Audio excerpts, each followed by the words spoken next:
Welcome to Twilight Tales. Tonight, we're going somewhere silent, somewhere ancient, somewhere nearly erased. Beneath the warm desert sands lies a kingdom lost to memory, but not tonight. Tonight, its story rises gently to the surface. Relax your shoulders, slow your breath, and let the quiet guide you.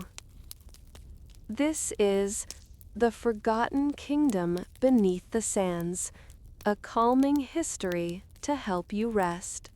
There are places on this earth where stone remembers what flesh has forgotten, where the border between what is and what might be grows thin as breath on winter glass.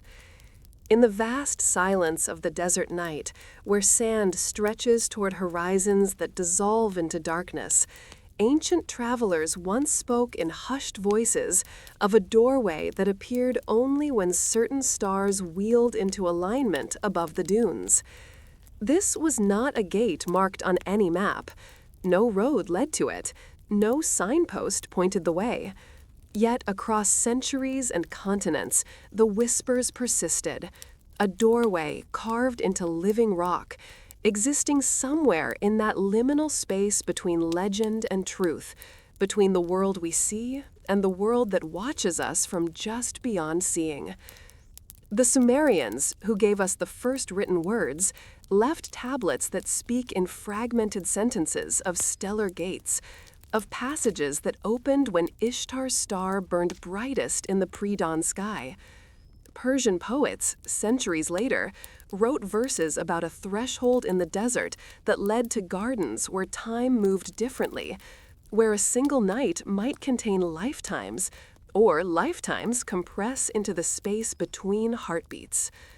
Medieval merchants, those pragmatic men who crossed the Silk Road carrying silk and spices and silver, recorded in their journals strange accounts, nights when their caravans halted, when guides refused to move forward, pointing toward rock formations that seemed to shimmer under starlight, doorways that had not been there in daylight and would not be there come dawn.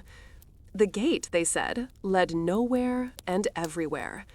Some claimed that those who passed through it found themselves in chambers vast beyond measure, halls carved from darkness itself, lined with scrolls that glowed with their own luminescence, texts written not in ink but in pure light, knowledge that could only be read by those who had released their attachment to ordinary seeing.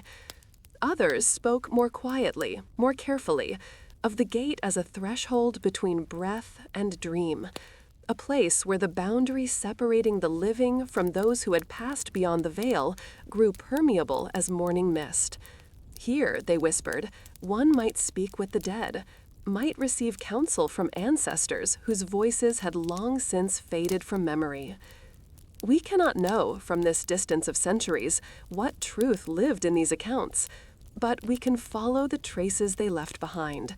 The pilgrims who sold everything they owned, who filled waterskins and wrapped their faith around them like cloaks, who walked into the desert alone, guided not by maps, but by something deeper, something that called to them in the language of stars and silence. These seekers shared certain patterns in their searching. They walked at night, when the desert released the heat it had gathered during the day, and became a place of shadows and silver light.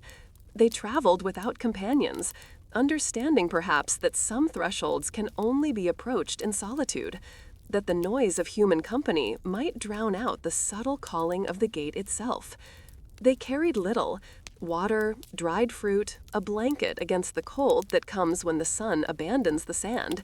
But they carried much: years of preparation, practices of meditation and fasting, hearts opened wide by longing or loss, or that peculiar hunger for the numinous that seizes certain souls and never releases them. The gate was never found by armies. No king ever commanded his soldiers to locate it and claim it for crown and kingdom. This was not a prize that could be taken by force, not a territory that could be conquered. The gate, if the accounts can be believed, revealed itself only to those who approached it without agenda, who sought not to possess, but to understand, who were willing to stand before a threshold and not demand that it open, but simply to wait, present and patient, until the stars wheeled into their ancient alignment and the stone remembered its purpose. In the architecture of sacred spaces across cultures, we find echoes of this understanding. The builders of temples and mosques, of cathedrals and monasteries, knew that doorways were not merely practical necessities, holes in walls through which bodies could pass. They were liminal spaces, zones of transformation, thresholds where one left behind one state of being and prepared to enter another. This is why so many sacred doorways are carved with such care, adorned with such deliberate symbolism, geometric patterns that draw the eye inward, arches that lift the spirit upward, stones positioned with such precision that they seem to hum with intentionality. These architectural doorways were teaching tools, training grounds for the soul. They reminded those who passed through them that crossing a threshold is an act of courage, a small death, and rebirth. When you step through a doorway into a darkened temple from the bright street outside, there is a moment, brief but absolute, when you are neither here nor there, when you exist in the space between, suspended in transition.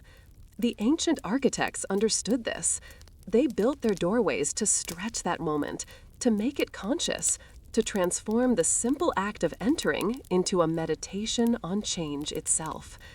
Perhaps the gate in the desert was the ultimate expression of this sacred architecture, a doorway that appeared only under starlight, only when celestial geometry aligned in ways that occur perhaps once in a lifetime, perhaps once in generations, a threshold that demanded not gold or power, but patience, not conquest, but surrender to rhythms larger than human ambition.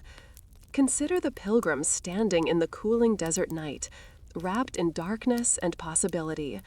They have walked for days, perhaps weeks, guided by stories and star charts, by intuition, and that magnetic pull that draws certain seekers toward mystery. Now they wait. The sand beneath their feet still holds the memory of the day's heat.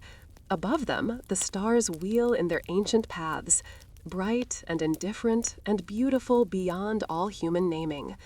The pilgrims watch the rock face before them, stone that by day appeared ordinary, weathered, unremarkable. But now, as certain stars rise, as particular angles of light touch the stone in ways that happen only rarely, only under specific conditions of celestial alignment, does the stone begin to change? Does a seam appear where there was none? Does shadow suggest the outline of a doorway that was not there a moment before? Or is it that the doorway was always there, and it is only the pilgrim's perception that changes? Perhaps the gate opens not in the stone, but in the seeing, not in the world, but in the soul that has prepared itself through faith and fasting and long silent walking to perceive what is always present but rarely noticed. We linger here, in this moment of possibility, this space between the closed and the open, between the ordinary and the sacred. Dust catches the last blue light of dusk and hangs suspended in the air like visible prayer. Shadows grow longer than memory, stretching across the sand toward horizons that promise nothing and everything. The wind moves through the scene, carrying no answers, no confirmation, only the soft, persistent sound of sand against sand, grain against grain, the patient work of the desert wearing down all certainty into ever finer questions. The gate remains hidden, or perhaps it was never hidden at all, only waiting, waiting for the right star to rise, for the right seeker to arrive, for the moment when threshold and pilgrim recognize each other across the distance of stone and yearning. What calls to us through these ancient stories? What truth lives in thresholds we can never fully cross? Perhaps it is simply this, that the universe contains doorways we cannot force, mysteries that yield themselves only to patience, transformations that occur not through our will, but through our willingness to wait in the darkness and the silence, trusting that some gates open only in starlight, and that is precisely as it should be. The desert wind continues its work, shifting sand, erasing footprints, keeping its eternal counsel. Somewhere, perhaps, a doorlight carved in stone catches the light of a rising star and remembers for a moment what it was made for. And somewhere, perhaps, a seeker stands before it, neither demanding nor departing, simply present in that holy space between question and answer, where all true journeys begin. In the ruins of what is now forgotten, in mountains whose names have changed with every empire that rose and fell in their shadows, there once existed a place where knowledge was not written but breathed. A chamber carved from living stone, where wisdom took form as mist and fragrance, where memory lived not in ink or clay or the patient scratching of stylus on wax, but in the air itself, rising, dissipating, returning with each careful kindling, each deliberate breath. Ancient accounts survive, fragmented and faint, in the journals of travelers who crossed the high passes of Central Asia when those routes still connected worlds that now seem impossibly distant from one another. These travelers, merchants carrying jade and silk, pilgrims seeking temples perched on cliffs like nests of sacred birds, soldiers marching toward wars whose causes have long since ceased to matter, they wrote of monks who dwelled in monasteries so remote that reaching them required weeks of walking through thin air and thinner certainty. And these monks, the accounts claim, preserved their teachings not on parchment or papyrus, not in scrolls locked in cedar chests, but in the careful burning of sacred herbs and resins, in smoke that rose like prayer and dissolved like memory into the mountain wind. Each text was a ritual, each teaching a ceremony of fire and breath and patient attention. The monks would gather before dawn in chambers designed for this purpose alone, rooms with high ceilings open to the sky, walls blackened by centuries of smoke, floors worn smooth by the bare feet of generations of readers who came to learn what could not be captured in words written down, only in words written in air. When a teaching needed to be recalled, whether a meditation on the nature of impermanence, a healing formula passed down through lineages of mountain physicians, or a philosophical argument about the relationship between emptiness and form, the monks would kindle specific combinations of plants gathered from slopes where silence grew thick as fog. Juniper from the tree that grew beside the waterfall where the monastery's founder had experienced his first vision. Sandalwood carried up mountain paths by traders who asked no payment except the blessing of monks who had renounced even the concept of possession. Myrrh from distant deserts arrived by routes so circuitous that by the time it reached these mountain temples, it had passed through dozens of hands, absorbing prayers and intentions like a sponge absorbs water. The monks understood what we have largely forgotten, that scent bypasses the rational mind, that fragrance speaks directly to the parts of us that remember without thinking, that know without learning. They understood that certain combinations of burning plants could induce states of consciousness where complex philosophical truths became not puzzles to be solved, but realities to be experienced. The smoke would spiral upward in patterns that seemed to obey no physical law, coiling, branching, dissolving, and reforming. And in these shapes, the initiated claimed, entire philosophies could be witnessed. Not read, not studied, but witnessed, the way one witnesses dawn breaking over mountains, or the first snow of winter settling on stone. The library had no shelves. How could it?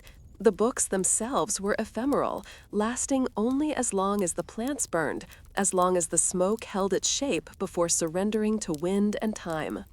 There were no catalogs, no careful systems of organization, no anxious librarians worried about misplaced volumes. Instead, there was only the rhythm of breath and the turning of seasons, knowing that certain teachings were best approached in spring, when the mountain streams ran full with snowmelt, others in autumn, when the air grew sharp and the smoke rose straight and true toward stars that seemed close enough to touch.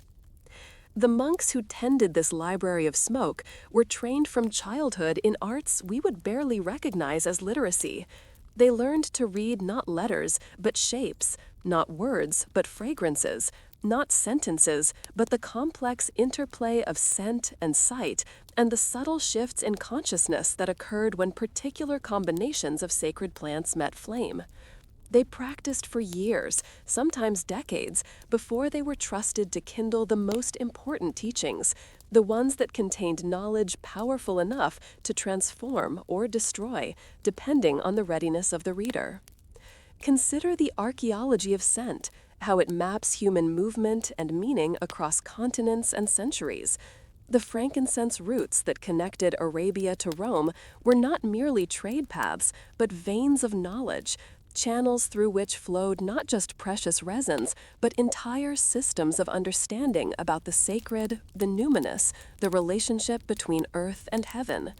When a priest in a Roman temple burned frankincense and a monk in a mountain monastery burned frankincense, they were participating in the same grammar of prayer, the same language that spoke not in words, but in the rising smoke that carried human intention toward whatever divinity or emptiness or eternal mystery waited above.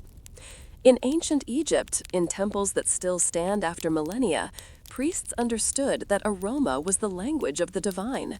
They burned kaifi, a complex mixture of 16 ingredients, each gathered and prepared according to precise ritual, believing that its smoke carried prayers to gods who might otherwise remain deaf to human pleading.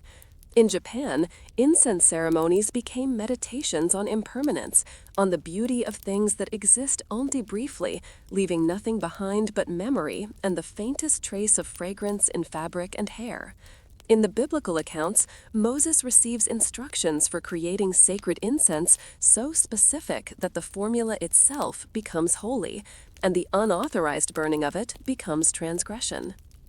The library in the mountains belonged to this tradition, but took it further. Here, scent was not merely offering or atmosphere, but text itself. The books were made of smoke, and to read them required a kind of literacy that involved the entire being, nose and eyes and lungs, and the subtle awareness that notices shifts in consciousness the way a sailor notices shifts in wind. But this library, like all things, could not last. It was destroyed not by fire. How could fire destroy what was already made of fire? Not by invading armies or religious persecution or the usual violences that end civilizations. It was destroyed by something quieter, something that leaves no ruins to excavate, no burned scrolls to piece together in museum basements. It was destroyed by the absence of those who knew how to read its offerings. The lineage broke. Perhaps the monks who carried the knowledge were killed in some forgotten conflict. Perhaps the younger generation, faced with the choice between ancient mountain mysteries and the seductive certainties of the modern world filtering into even these remote regions, chose to leave. Perhaps the teaching itself, like smoke, simply dissipated when conditions changed, when the particular alignment of culture and geography and spiritual hunger that had sustained it for centuries shifted into some new configuration that had no room for libraries made of air. The last monk, it is said, in accounts so fragmentary they might themselves be more smoke than substance, released the final text into the wind before walking into the mountains, never to return. Imagine him, this keeper of smoke and silence, standing in the empty chamber where generations of seekers had gathered to inhale wisdom. Imagine him kindling one last time the sacred combination of juniper and sandalwood and myrrh, watching the smoke spiral upward, carrying with it not just a teaching, but the entire tradition of teaching, the whole elaborate system of knowledge that had existed nowhere else on earth. And then imagine him walking out into morning light, following paths that led higher and higher into regions where even the hardiest pilgrims did not venture. until he became himself like smoke, present for a moment against the white snow and blue sky, then gone, leaving no trace except the stories told by those who claimed to have seen him vanish into brightness. What remains now? The chambers, perhaps, if they could be found. Blackened stone rooms open to wind and weather, walls that still carry the faint ghost of centuries of incense, though no sensitive nose remains that could distinguish these ancient fragrances from the simple scent of time passing. What remains is the faint possibility, hovering in the air like a question that has lost its answer, that some truths were never meant to be held, never meant to be preserved in museums or encoded in digital archives or explained in academic papers. Some truths, perhaps, were meant only to be inhaled, present for a moment, transformative in that moment, then gone, like breath on a winter morning, leaving behind only the memory of having once known something that can now be recalled, only sensed, like the phantom scent of smoke in an empty room where no fire has burned for 100 years. The mountains remain, patient and indifferent. The plants still grow on slopes where silence gathers, and somewhere in the wind that moves through high passes, perhaps there drifts still that final teaching, that last text written in smoke and released into air, present everywhere, readable by no one, waiting for the evolution of a literacy we have not yet imagined. Beneath layers of jungle vine and centuries of rain, beneath the patient work of roots breaking stone and moss claiming every surface where light finds purchase, there once stood a city so magnificent that its name was spoken in 7 languages across 3 continents. Merchants in Constantinople knew it. Scribes in Baghdad recorded it in their chronicles of distant marvels. Sailors returning to ports in southern India spoke it with the reverence reserved for places that existed as much in imagination as on any coastline. The city's name traveled further than its people ever did, carried on tongues and trade winds, syllables that conjured images of towers that caught the first light of dawn, of courtyards where water sang in stone channels, of temples whose walls held the accumulated prayers of generations. Then, gradually, like a word repeated until it loses all meaning and becomes only sound, only breath, the city's name began to fade from human memory. It did not happen suddenly. There was no single moment when the last person who knew the true name spoke it for the final time, though perhaps there was. Perhaps there was one old woman or one priest grown ancient in service to gods whose worship was already dying, who whispered the name once more before silence claimed it forever. But more likely, the forgetting was gradual, a slow erosion like the rain that wore away the carved inscriptions on temple lintels, like the jungle that advanced season by season, reclaiming stone cleared centuries before with such effort and intention.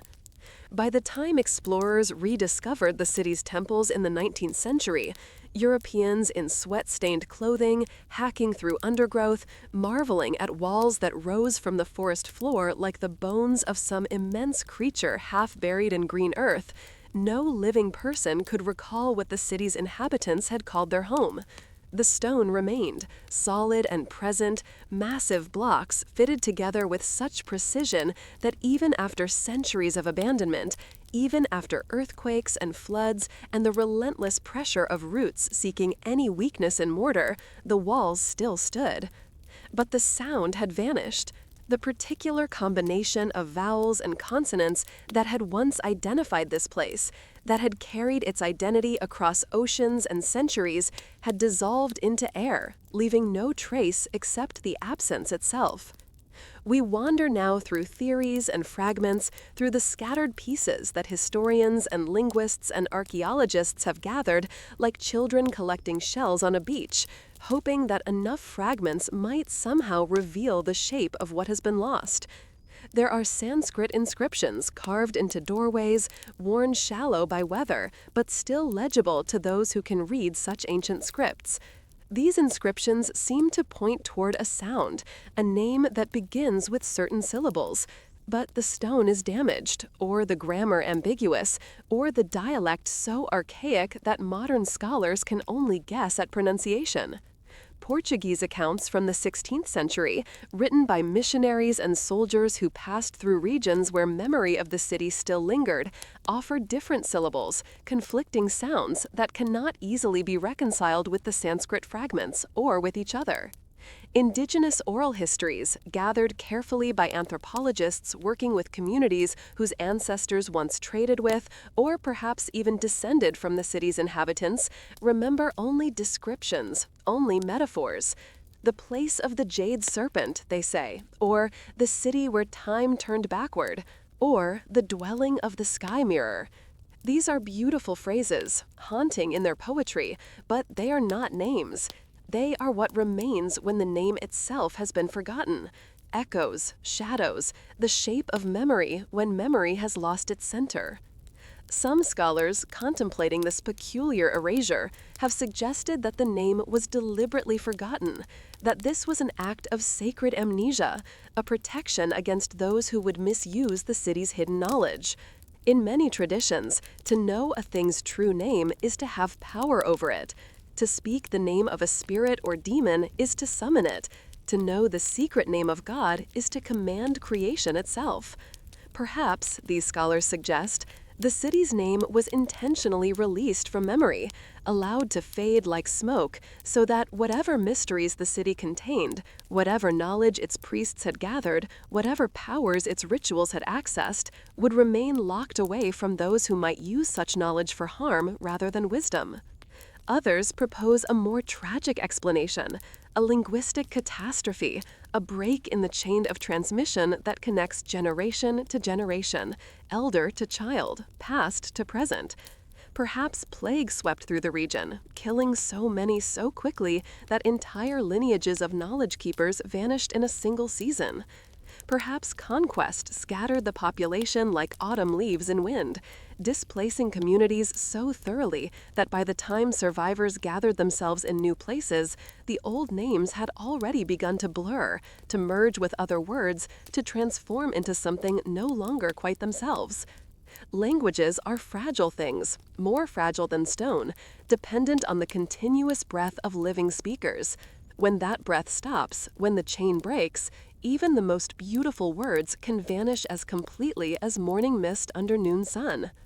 We explore, as we wander through these theories, how civilizations encode their essence, not merely in monuments and architecture, not just in the impressive works of stone and metal that survive millennia, but in the music of their language, in the particular rhythms and sounds that their words make, in the way their sentences flow, in the poetry that emerges from their unique combinations of consonant and vowel. A name is not arbitrary. It carries soul. It holds within its syllables something essential about the thing it names. When indigenous peoples fight to preserve their languages, they are not merely preserving communication tools. They are protecting entire ways of understanding reality, entire systems of relationship with land and sky and the sacred. The loss of the city's name, then, is not merely a curious historical footnote, a minor mystery to puzzle over. It is a haunting, a peculiar emptiness that echoes through the jungle where the city still stands. Walk through those ruins now, and you can, for they remain, opened to tourists and researchers, cataloged and photographed and analyzed, and you will see temples that rival anything built in Greece or Rome, courtyards designed with such mathematical precision that they align with celestial movements, sculpture of such refinement that it speaks of centuries of artistic tradition. You will see all of this, and you will see the signs that archaeologists have posted, with their tentative identifications, their careful scholarly hedging.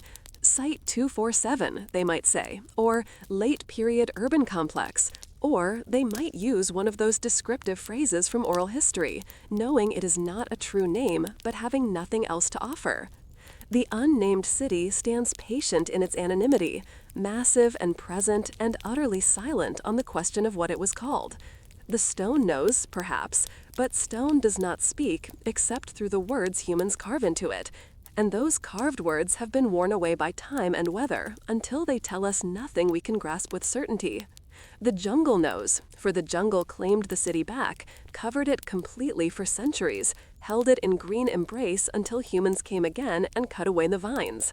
But the jungle keeps its counsel, answering only with the sound of wind and leaves and the calls of birds that nest in temples whose names have also been forgotten. In the stillness between syllables, in the silence that exists before speech and after speech, we feel the weight of forgotten songs. We imagine the prayers once chanted in these courtyards now overrun with moss, the sacred names spoken by priests who rose before dawn to greet the sun, the ordinary conversations of merchants and mothers and children who walked these stone pathways when they were not yet ancient, not yet ruins, but simply home. All of these sounds have dissipated into air, irretrievable as yesterday's breath. The stones remember the pressure of feet perhaps, the accumulation of centuries of walking. But they do not remember the language those feet belonged to, the name those walkers used when they spoke of their city with pride or complaint or simple familiarity. The city remains, teaching us in its patient anonymity that presence does not require naming, that existence precedes and outlasts language, that some things stand most powerfully in the spaces where words fail. We need not know what it was called to feel its weight, its presence, its lingering soul. We can walk through its temples and courtyards, can trace our fingers along walls that have outlasted the sound that once identified them, and in that touching, that presence, find something that goes deeper than names, deeper than the fragile sounds that we mistake for permanence. Perhaps the city teaches us this, that we too will be forgotten, that the names we carry will one day dissolve as completely as morning mist, but that the essence of what we built, in stone or in kindness, in monuments or in moments of connection, that essence might remain, nameless but present, waiting for those who come after to witness without fully understanding, to feel without fully knowing, to stand in awe before mysteries that will never entirely yield their secrets. The jungle continues its work. The rain falls. The city stands, anonymous and eternal, a reminder written in stone that some truths exist most powerfully in silence. In a monastery library high in the Pyrenees, where stone walls hold the accumulated silence of centuries, and narrow windows frame mountains that seem unchanged since the earth was young, there exists a medieval map that should not be possible. It rests now in a climate-controlled case, protected from the light that might fade its already fading inks, protected from the touch of hands that might smudge lines drawn 600 years ago by fingers long since returned to dust. The map is drawn on vellum, calfskin, prepared with such care that it remains supple after all these centuries, and the ink is made from oak galls and iron, a formula that produces a brown-black color that has survived when brighter pigments have vanished entirely from other manuscripts of the same era. The map depicts coastlines accurate to within leagues. This alone would be remarkable, suggesting a precision of measurement and observation that should not have been possible in an age when most cartographers filled unknown regions with speculation and fancy. But these are not the coastlines of Europe or the Mediterranean, territories that medieval mapmakers knew with reasonable accuracy. These are the coastlines of continents that would not be discovered, that curious word that erases the people who already lived there, for another 300 years. Coastlines of lands that, according to the official history we learn in schools, were utterly unknown to European cartographers when this map was drawn. Scholars who have studied the map offer theories. Perhaps it was copied from some earlier source, now lost, some Roman or Phoenician chart that recorded voyages made and then forgotten. Perhaps it represents lucky guesses, coincidental lines that happen to approximate shapes the mapmaker could not possibly have known. Perhaps, and this is whispered more than stated in academic papers, it is a forgery, created later and backdated, though the vellum and ink resist such easy dismissal, dating consistently to the medieval period in every test that has been performed. But the map's impossible accuracy is not its most unsettling feature. Unlike other maps hidden in archives and libraries across Europe, maps that fill their unknown spaces with dragons and sea monsters, with the fantastical creatures that medieval imagination placed at the edges of the known world, this map marks certain regions with something different. In several locations, some on those impossibly accurate coastlines, others in the interiors of continents, still others in stretches of ocean where no land appears, there is written a single phrase in fading Latin, hic sunt qui dormiant, here are those who sleep. Not here be dragons, not warnings of dangers or promises of wonders, simply this, here are those who sleep. Repeated across the map's surface like a quiet incantation, like a warning or perhaps an invitation. The phrase marks territories that seem to hold some significance, the map offers no explanation for, no key to decode. The map was commissioned, monastery records suggest, by a brotherhood of cartographers about whom almost nothing else is known. They called themselves the Confraternity of the Hidden Paths, and they believed, or so fragmentary letters and marginal notes suggest, that geography was not merely the science of space, the measurement of distance between one place and another, but the science of consciousness itself.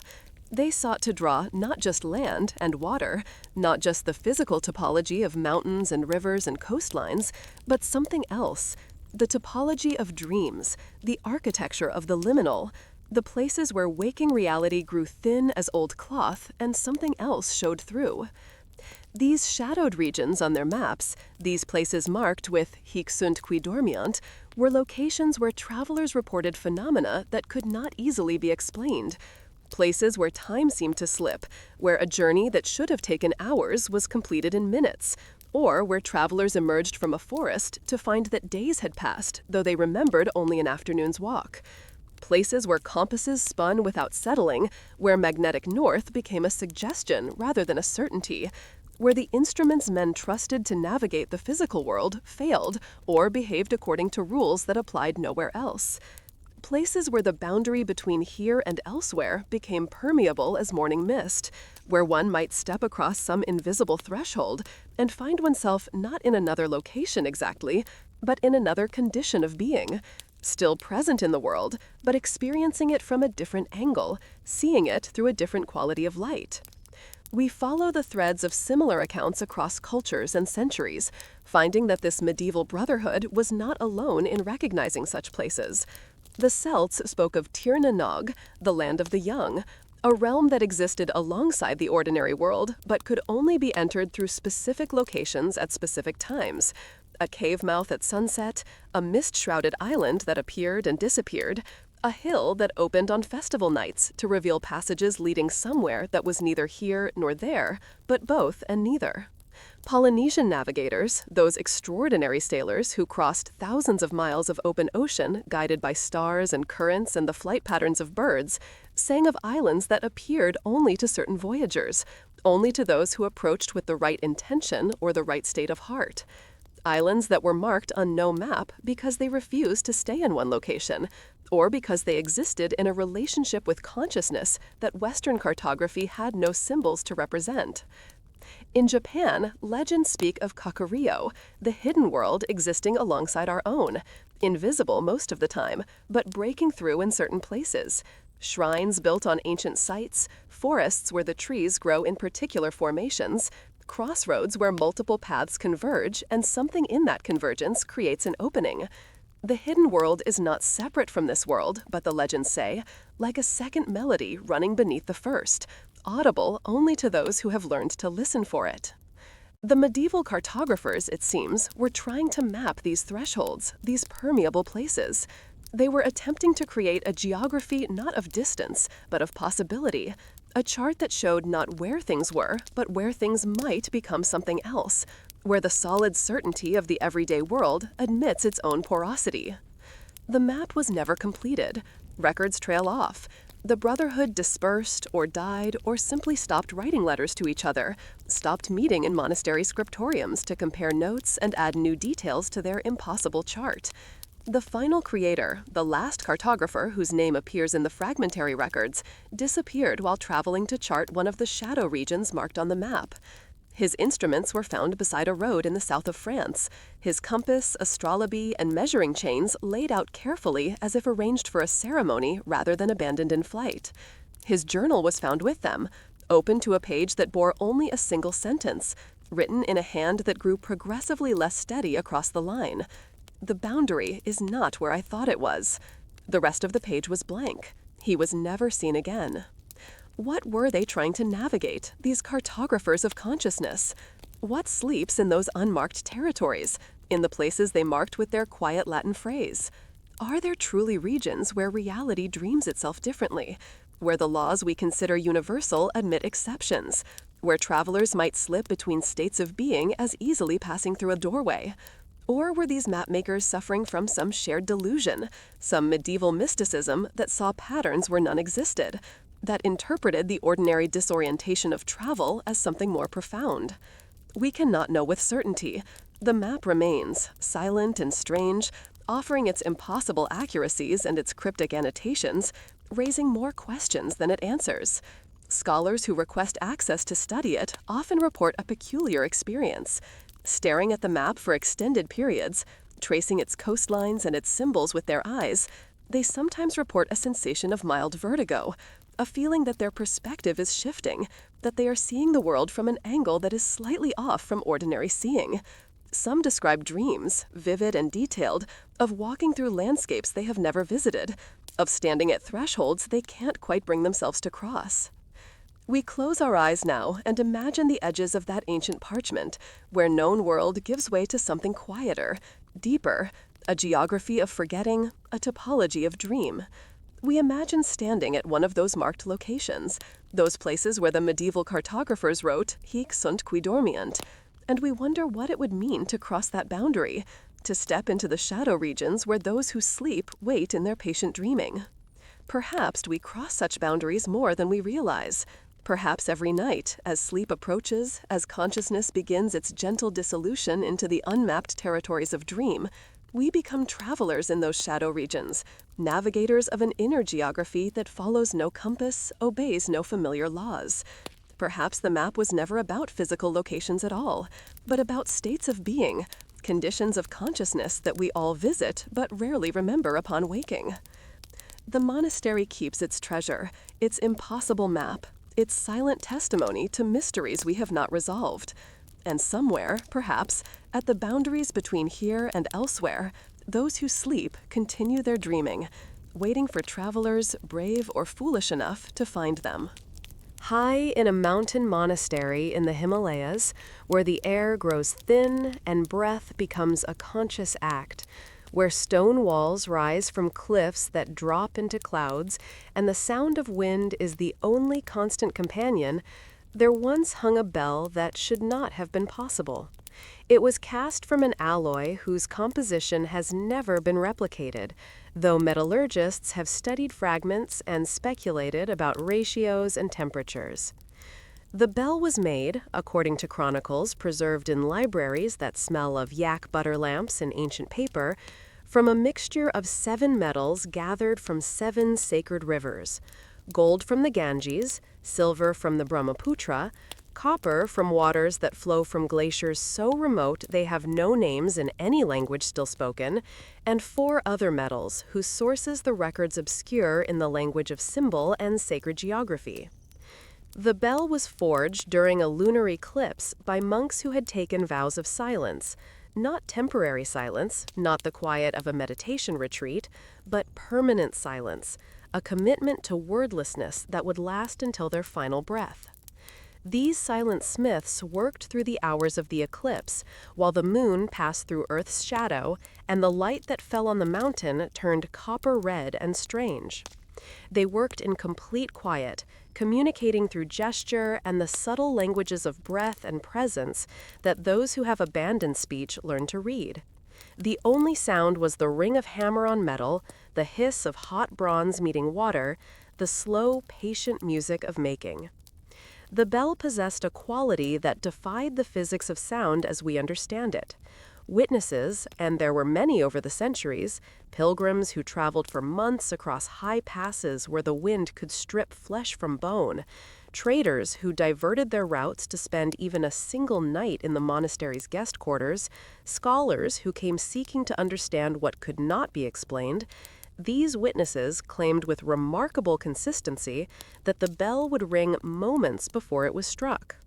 Not simultaneously with the striker touching its surface, not as a result of impact, but before, as if the bell responded to intention rather than action, to thought rather than touch, to the decision to ring it rather than the physical act of ringing.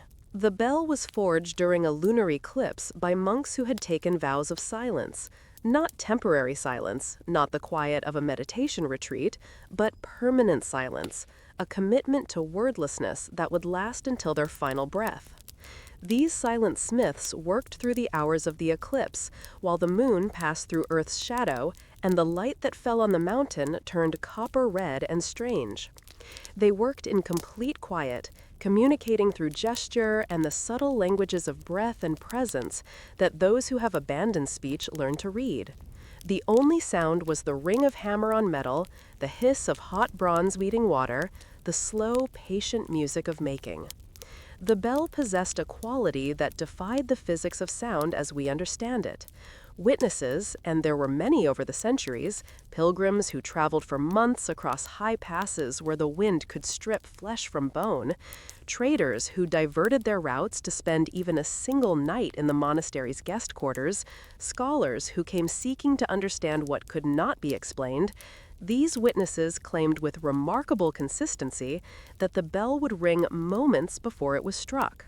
Not simultaneously with the striker touching its surface, not as a result of impact, but before, as if the bell responded to intention rather than action, to thought rather than touch, to the decision to ring it rather than the physical act of ringing.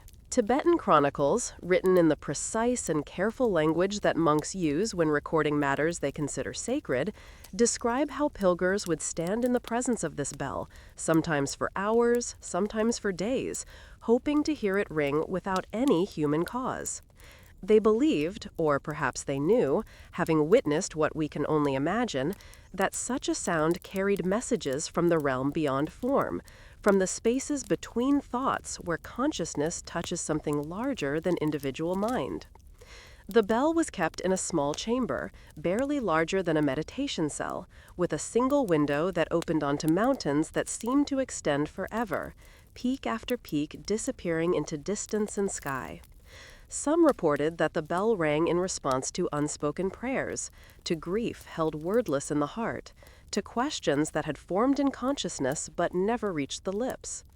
A mother who had lost her child would enter the chamber, carrying her sorrow like a stone, and the bell would sound, a single, clear tone that seemed to acknowledge her pain without explaining it, that seemed to hold her loss in a way that brought not comfort exactly, but a sense of being witnessed, of grief recognized by something beyond human understanding. A seeker, wrestling with doubt, would sit in silence before the bell, and it would ring as if responding to questions still taking shape in the darkness of not yet knowing. The bell was not large. Chronicles describe it as barely the size of a human skull, small enough to cup in two hands, though no one was permitted to touch it except during the annual ceremony when it was ritually cleaned with water carried from the same rivers whose metals had given it form. But its tone, witnesses insisted, could be felt in the bones. The sound bypassed the ear entirely, or perhaps it reached the ear but traveled simultaneously through other channels, other pathways of perception. Those who heard it described a vibration that seemed to resonate with something fundamental, something that lived deeper than thought or emotion, a felt sense of rightness, of alignment, as if the duration of that tone, the hearer's entire being came into harmony with frequencies that are always present but rarely perceived. We explore now the metaphysics of sound in contemplative traditions, how certain vibrations were believed to align the self with deeper realities. In Tibetan Buddhism, specific sounds, mantras chanted in precise ways, singing bowls struck at particular angles, long horns whose tones seem to carry the voice of mountains themselves, are understood as technologies of consciousness, methods for tuning awareness to frequencies beyond ordinary perception. The bell represented the apex of this understanding, a physical object that somehow bridged the gap between intention and manifestation, between the realm of thought and the realm of form. Resonance was understood not merely as a physical phenomenon, not just as the sympathetic vibration of one object responding to another, but as a form of revelation. When the bell rang before being struck, it revealed something fundamental about the nature of causation, about the relationship between mind and matter. It suggested that the universe is not merely mechanical, not simply a chain of cause and effect moving forward through time, but something more responsive, more conscious, more willing to meet us halfway when we approach it with proper attention and intention. The bell disappeared during a period of upheaval, those dark decades when monasteries were destroyed, when ancient lineages were scattered like seeds on wind, when objects that had been tended for centuries suddenly found themselves without keepers. The official records end abruptly. One year, the bell is mentioned in the monastery's inventory, its presence noted with the same careful attention given to sacred texts and ritual implements. The next year, nothing. Silence where there had been careful chronicle, absence where there had been presence. Some believe it was destroyed, melted down or shattered, its metals returned to their elemental state, its particular arrangement of alloys dispersed beyond any hope of reconstruction. But others believe differently. They suggest it was hidden rather than destroyed, that monks who understood the danger of such objects in times of chaos secreted away, perhaps in a cave sealed by deliberate avalanche, perhaps carried to some even more remote monastery, perhaps buried in a place known only to a lineage that continues in secret, waiting for conditions that would allow such an object to exist again without attracting forces that would misuse or destroy it. What does it mean for sound to precede its cause? What truths exist in the moment before speaking, in the space before the question is asked? The bell, in its mysterious operation, seemed to suggest that the universe is not as linear as we imagine, that causation flows not only forward, but also, in subtle ways, backward, that the future reaches into the present, that intention shapes reality before action manifests it, that the distinction between cause and effect is less clear than our everyday experience suggests. In quantum physics, observers find that measurement affects the measured, that observation itself participates in creating what is observed. The bell seemed to operate according to similar principles, but at a scale human beings could perceive directly, without instruments or mathematics. It made visible, or rather audible, the truth that consciousness and matter are not separate domains, but intimately entangled, that mind and world meet in every moment, that reality is not something that happens to us, but something we participate in through the quality of our attention and intention. In the silence of this lost bell, in the absence where its ringing once sounded, we sense the possibility that the universe responds to us before we ask, that prayer is answered in the space before words form, in the breath before the question. Perhaps this is what the bell was always teaching, not that it possessed some magical property, but that it revealed a property of existence itself, a responsiveness that is always present to us, drowned out by the noise of our assumptions about how reality works. The mountains remain, patient in their silence. Snow falls and melts and falls again. Beneath the palace of an empire, now reduced to scattered stones, to fragments that archaeologists catalog and tourists photograph without understanding what wholeness once existed here, there lay a garden that never saw sunlight. Not once in all the centuries of its tending did natural light touch the leaves that grew there. Did dawn illuminate the petals that opened in darkness? Did noon cast shadows on paths where shadows should not have been possible? This was a garden built entirely underground, carved from living rock, fed by springs that had flowed in darkness since before human memory, lit only by lamps burning oils pressed from seeds grown in that same perpetual twilight. The garden was said to be more beautiful than any that grew under open sky.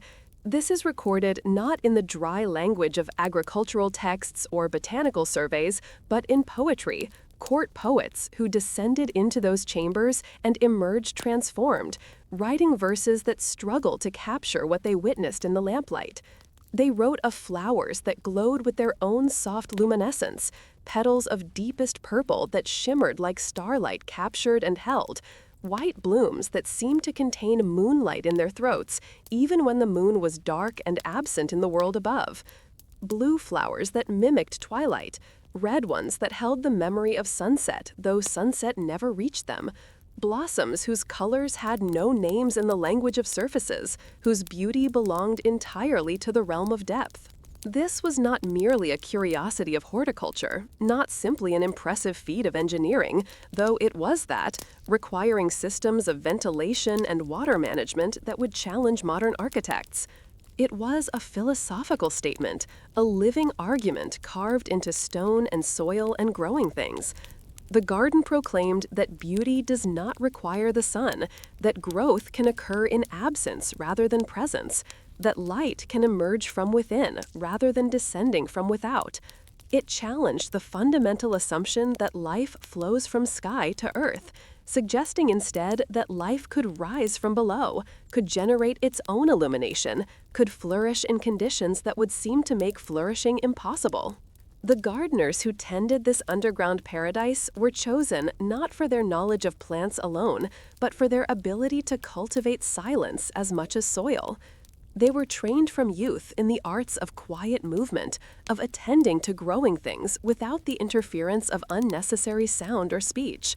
They moved through the underground chambers with bare feet, feeling the coolness of stone paths, the texture of earth in darkness.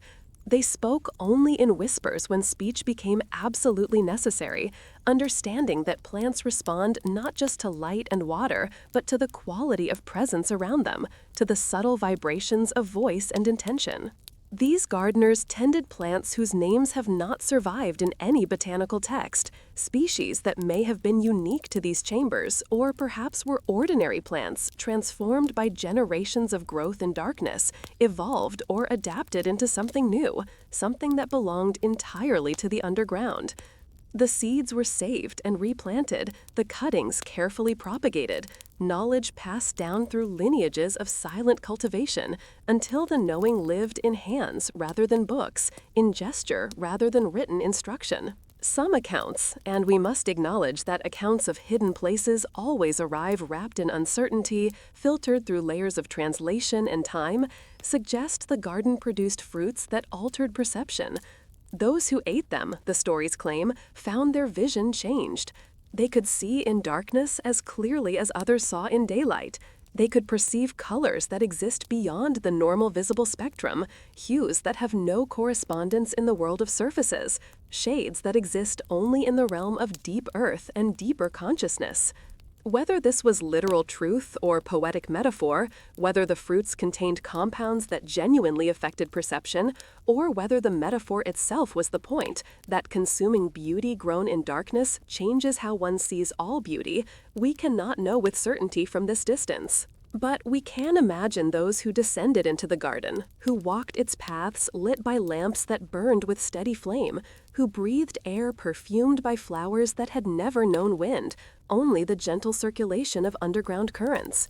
We can imagine them sitting on stone benches worn smooth by centuries of contemplation, surrounded by growing things that glowed softly in the lamplight, that seemed to pulse with their own interior light.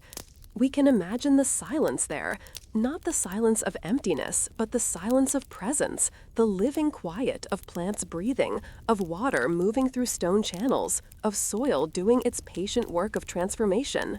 The empire that built this garden rose to power through conquest and trade, through the usual human mixture of ambition and organization, and the ability to convince or compel others to follow its vision.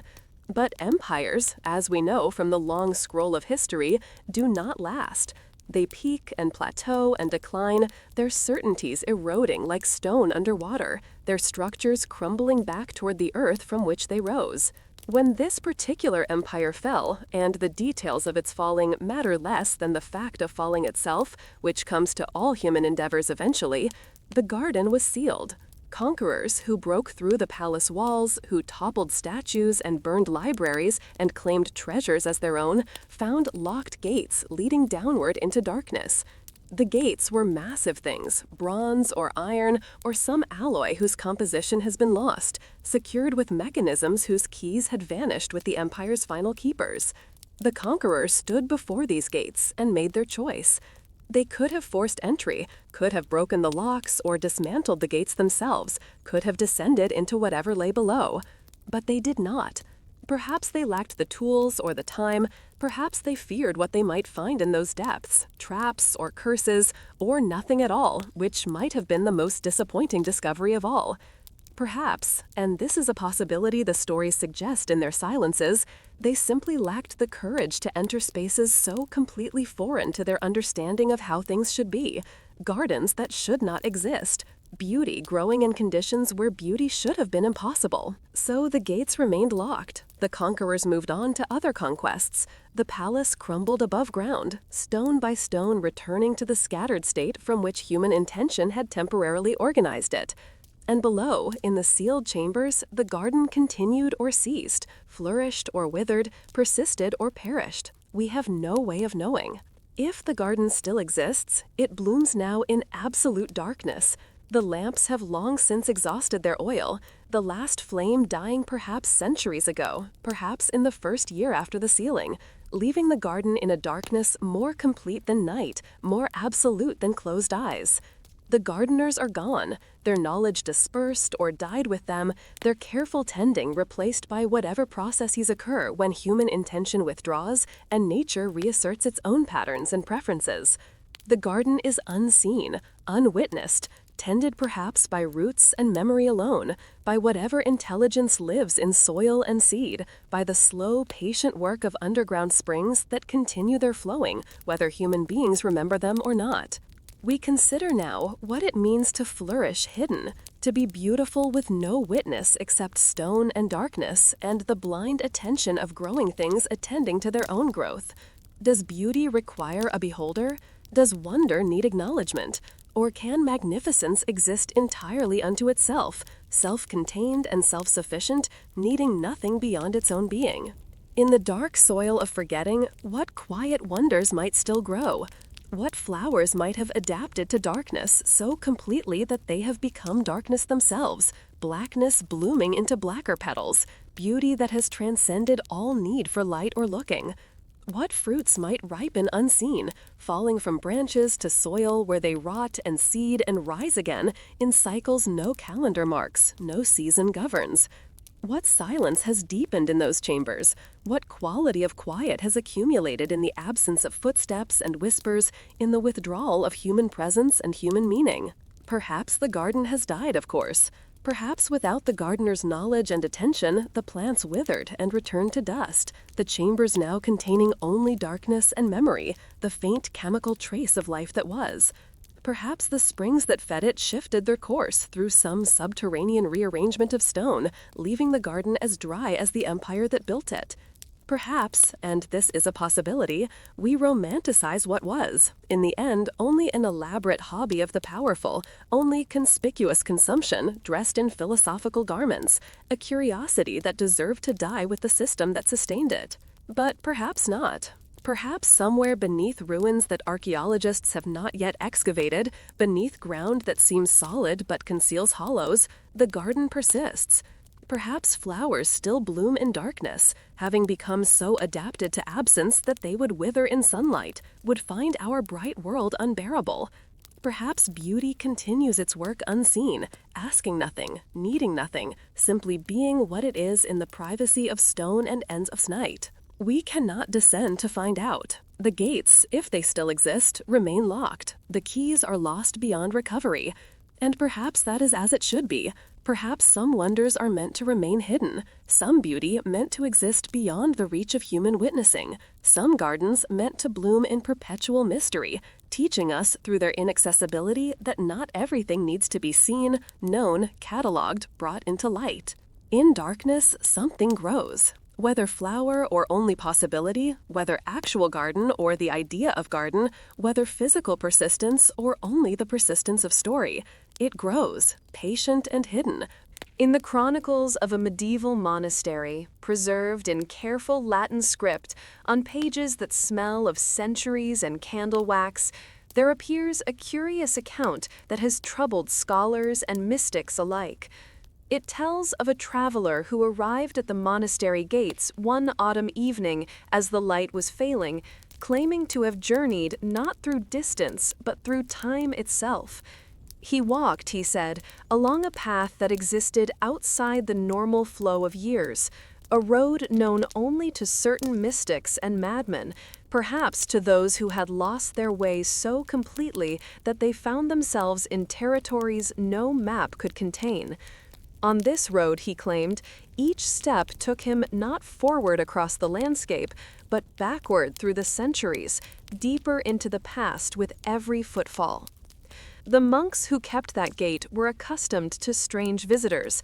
This was an age of wandering saints and itinerant scholars, of pilgrims who had walked so far in search of God or knowledge or redemption that they had become half wild, their eyes holding distances that civilized men found unsettling.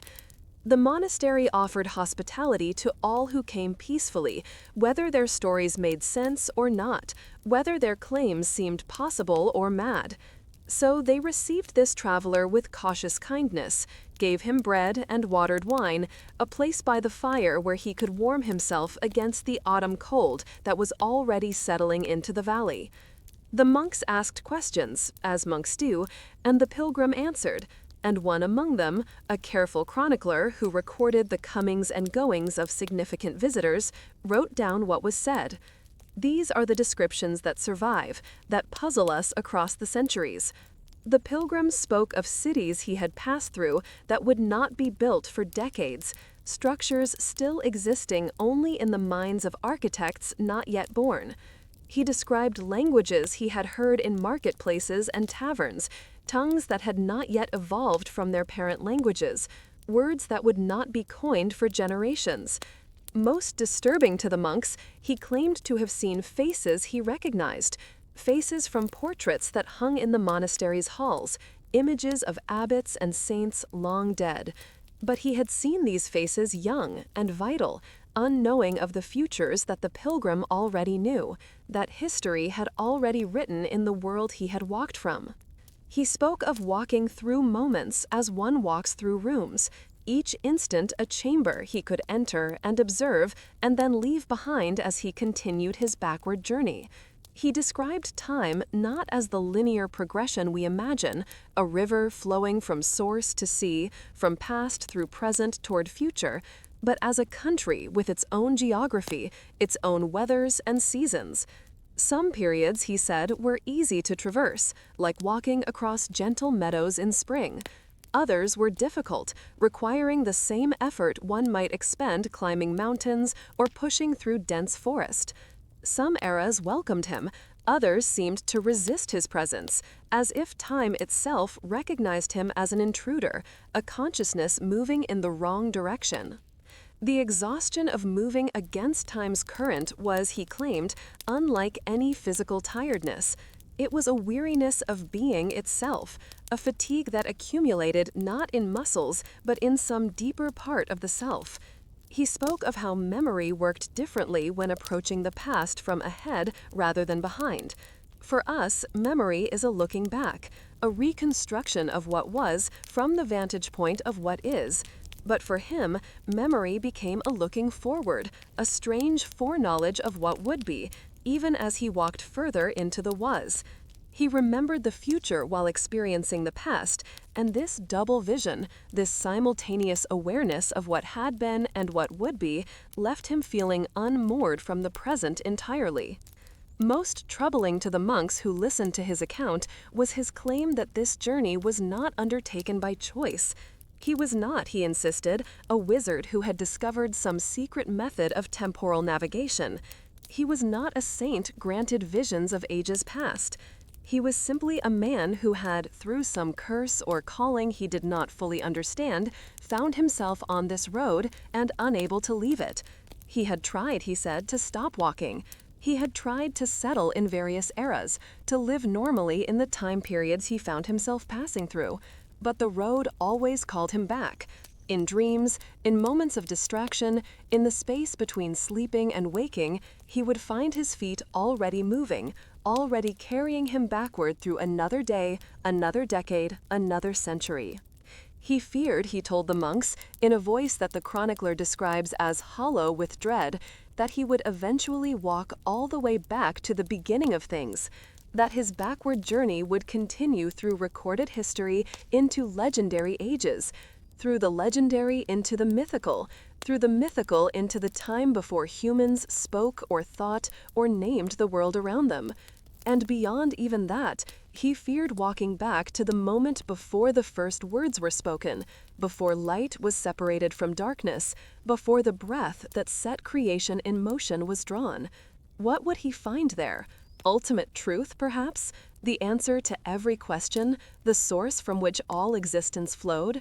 Or perhaps he would simply disappear entirely, his being unable to exist in that primordial state before existence itself had properly begun.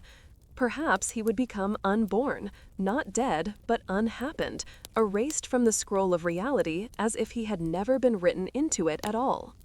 The account in the monastery chronicle ends abruptly, as such accounts often do, leaving us suspended between wonder and skepticism. The pilgrim stayed the night, the chronicler records, and left at dawn. The monks watched him walk down the road that led from their monastery toward the nearest village. But when they consulted with local officials, checking the story as thorough monks do, they discovered something that chilled them. According to local records, that particular road had not yet been constructed. It would not be built for another 15 years. The pilgrim had walked down a path that did not yet exist, heading toward a past that was, from their perspective, still future. We are left now, as those monks were left, with questions that spiral like smoke rising from incense, questions that have no clear answers, but only more questions nested within them.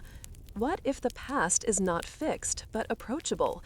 What if history is not merely what has been, locked away behind us, but a territory we might somehow enter, might walk through as the pilgrim claimed to do? We think of time as linear because that is how we experience it, each moment giving way to the next in orderly succession, the past receding behind us like landscape viewed from a moving train. But what if that experience is merely a limitation of our consciousness, not a truth about the nature of time itself? What if memory is not just a faculty for recollecting what was, but a kind of door, a threshold that, with the right key or the right misfortune, might actually open, might allow us to step through into the moments we remember? We think of memories as copies, as reconstructions, as shadows of events that no longer exist. But what if they are more like addresses, coordinates that point to moments that still exist somewhere, somehow, in the strange topology of time? In the twilight between sleep and waking, do we not sometimes walk those same impossible roads? In dreams, we move through time freely, non-linearly. We find ourselves in childhood homes that we have not visited in decades. We speak with the dead as if they had never died. We experience events out of sequence, the future bleeding into the past resurfacing in what should be present. And sometimes, in that liminal state between dreaming and waking, we have the unsettling sensation of being unstuck from our proper moment, of existing simultaneously in multiple times, of being both here and then, now and was. Perhaps the pilgrim was not mad or cursed or specially gifted.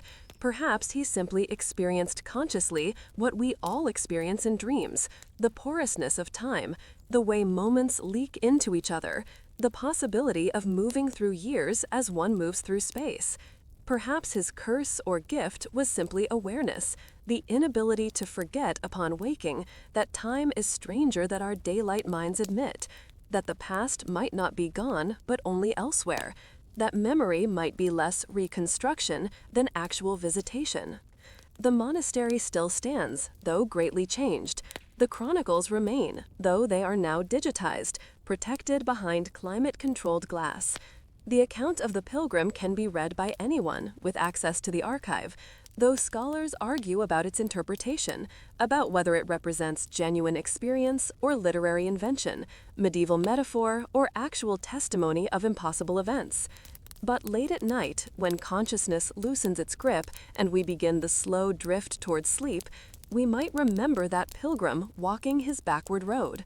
We might wonder, as we slip between moments, whether we too are walking through time rather than being carried by it, whether the past is a place we visit in dreams because it is actually a place, not gone, not over, but still there, still waiting for travelers who know or stumble upon the hidden paths but lead backward through the years.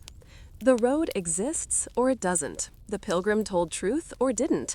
But in the space between certainty and doubt, in the moment before sleep claims us entirely, we walk that same mysterious road, moving through time's country, visiting moments that were and are, and somehow.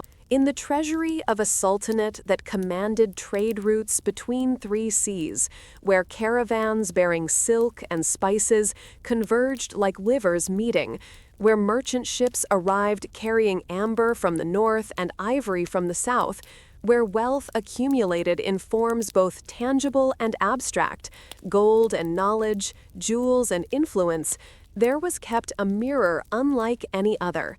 It rested in a chamber deep within the palace, a room without windows, lit only by lamps that burned perfumed oils, their flames casting shadows that seemed to breathe against walls hung with tapestries depicting gardens that no longer existed, empires that had risen and fallen before this sultanate claimed its dominion. The mirror was not large. Chronicles describe it as barely the span of a human face, its frame wrought from metals whose exact composition remains uncertain. Bronze, certainly, and silver, perhaps gold, perhaps other elements whose names the artisans kept secret. But size, in matters of such significance, means little. The mirror's power lay not in its dimensions, but in what it revealed, or rather, in what it refused to conceal. This was a surface so perfectly polished that it revealed not the viewer's appearance, not the arrangement of features, not the evidence of age or health, or the success of careful grooming, but something deeper, something that the word essence approaches but cannot quite capture. Courtiers feared to look into it. This is recorded consistently across multiple accounts, in the careful language of court historians and in the more colorful tales told by travelers who claimed to have visited the Sultanate. Those who served in the palace, who navigated the intricate politics of favor and intrigue, who wore their faces like masks and their words like veils, these people avoided the mirror's chamber entirely, taking longer routes through the palace rather than risk passing too close to the door behind which it waited. They feared not what they might see, but what they might have to acknowledge about what they saw, the gap between the self they presented and the self that actually existed beneath presentation. Kings consulted it only in their final years, when vanity had been worn away by time and approaching death, when they craved honesty more than flattery, truth more than the comfortable lies that courtiers offer to power. A sultan who felt mortality approaching, who sensed that his time was measured now in seasons rather than decades, might finally request that the mirror be unveiled, that he be allowed to stand before it and see what it would show. These consultations were private, witnessed by no one, though the effects were often visible afterward in the subtle changes that came over rulers who had looked, a quietness perhaps, a withdrawal from certain previous certainties, a gentleness or melancholy that had not been there before. The mirror was said to have been crafted by an order of artisans who understood metal not as dead matter, not as mere substance to be shaped according to human will, but as a medium capable of holding consciousness, of remembering what it reflected. These craftsmen, or perhaps craftswomen, for the records use words that could indicate either or both, worked the bronze and silver for years. The process was not merely technical, but spiritual, a practice that involved the entire being of the maker. They spoke prayers into the metal as it cooled, breathed intentions into the surface as they polished it to its impossible smoothness. They fasted and meditated, purified themselves through practices whose specifics were never written down, ensuring that their own spirits would remain unmingled with the mirror's purpose, that their personal distortions and biases would not contaminate the absolute clarity they were attempting to create. What the mirror showed varied by account, or perhaps varied by viewer, each person seeing what their particular consciousness was capable of recognizing as truth. Some claimed it revealed past lives, not the past of this current existence, but previous incarnations, the long chain of births and deaths and rebirths that certain philosophies claim stretches behind and ahead of each soul. They saw themselves as they had been in other forms, other places, other ages, and in seeing this continuity, understood something about the patterns that repeat across lifetimes, the lessons that persist until learned. Others reported that the mirror showed them as they were perceived by those they had wronged, not their own self-image, not their carefully maintained self-justifications, but the truth of how their actions had landed in other hearts. A merchant who had cheated customers saw himself through their eyes, predatory, callous, concerned only with profit. A commander who had ordered unnecessary brutalities in war saw himself as his victims had seen him, monstrous, inhuman, the face of suffering itself. This was perhaps the most difficult truth the mirror could reveal, not what we believe ourselves to be, but what we actually are in the lives of others. Still others claimed that the mirror displayed not an image, but a feeling, that standing before it, one was suddenly flooded with pure emotional knowing, the truth of one's life condensed into sensation that bypassed thought entirely. This was the truth of whether one had loved well or poorly, whether one had lived according to one's deepest values or betrayed them for comfort or safety or ambition. It was truth that could not be argued with because it was felt rather than thought, recognized in the body before the mind could construct defenses against it. The sultan who possessed the mirror kept it veiled in silk the color of midnight, fabric so fine that it seemed less like cloth and more like woven darkness. He consulted it only once per reign, not per year, but once during his entire time in power, and then only briefly, emerging from the chamber pale and silent, changed in ways that those who knew him could sense but not name. What did he see? What truth was so powerful that even those who commanded empires could bear to face it only once? The records do not tell us, for such truths were not meant to be shared, were not meant to become gossip or history or stories told in marketplaces. They were meant to be carried in silence, held as private knowledge that shaped the carrier in ways invisible to others. When the sultanate fell to invaders, as all sultanates fall eventually, as all empires crumble back into the smaller human units from which they were constructed, the mirror's fate became legend. The most persistent account claims it was shattered by a general who caught his own reflection, and, seeing whatever truth it held about his life of conquest and violence, brought his sword down upon the glass in rage or despair or some combination of both. The mirror, which had survived centuries, which had witnessed the truth of countless souls, broke into fragments that scattered across the floor of that lamplit chamber. But fragments, some say, were saved. Fleeing scholars, palace servants who understood the mirror's value even in destruction, gathered pieces before the invaders could destroy or loot everything. These shards were parried away, scattered across continents through the same trade routes the Sultanate had once commanded. They were embedded in other mirrors, the accounts suggest, hidden within ordinary reflective surfaces where they wait like seeds dormant in soil, tiny fragments of absolute honesty concealed within the everyday vanity of common mirrors. Perhaps you have looked into such a mirror without knowing it, perhaps in some moment of unusual stillness, some morning when the light fell differently and you caught your reflection at an unexpected angle, you glimpsed something beneath the familiar features, a truth that startled you, that you quickly looked away from, that you convinced yourself was only a trick of light. Perhaps the mirror's truth is always available, has always been available, and the Sultanat's mirror was merely a focal point, a crystallization of a capacity we all possess but rarely use, the ability to see ourselves clearly, without the comfortable distortions of self-deception. We stand before the idea of this mirror now and wonder, would we look? If such a mirror still existed, if we could stand before a surface that would show us not our appearance, but our truth, would we have the courage to open our eyes? Or would we join those courtiers who took the longer path through the palace, who found pressing business elsewhere, who somehow never quite found the time to visit that particular chamber? What truth lives beneath the face we show the world?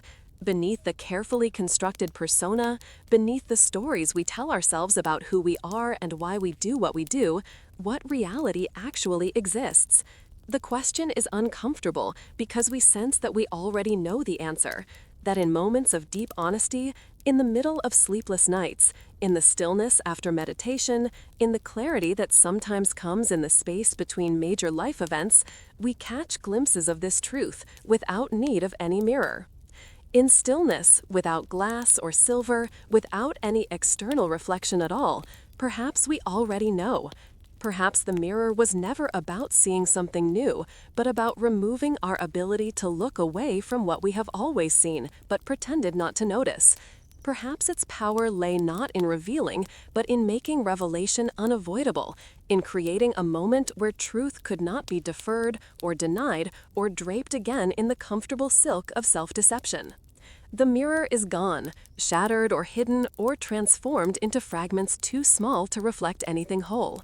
But the question it posed remains, patient and persistent as stone, waiting in the quiet moments when we accidentally catch our own eyes in ordinary glass and sense, beneath the surface, something looking back. Not the face we show the world, but the truth we carry always, the essence that exists. In the oral traditions of a people who lived beside a river whose course has since changed beyond recognition, diverted by earthquake or the slow work of sedimentation, now flowing through territories so altered that even the oldest maps offer no guidance, there existed a song so sacred, so potent in its meaning, that it could only be performed a single time. Once sung, it was forbidden to repeat it, forbidden even to hum its melody in private, to let its phrases drift through consciousness during the ordinary hours of daily life. The song was given to the world once, wholly, completely, and then it was meant to dissolve back into silence, leaving only memory and the changed lives of those who had heard it. This was not a song learned through casual practice, not something picked up by ear through repeated listening. It was passed down through generations in a manner that resembled less the teaching of music and more the transmission of sacred texts, of mysteries that could not be written but only spoken, or in this case, sung.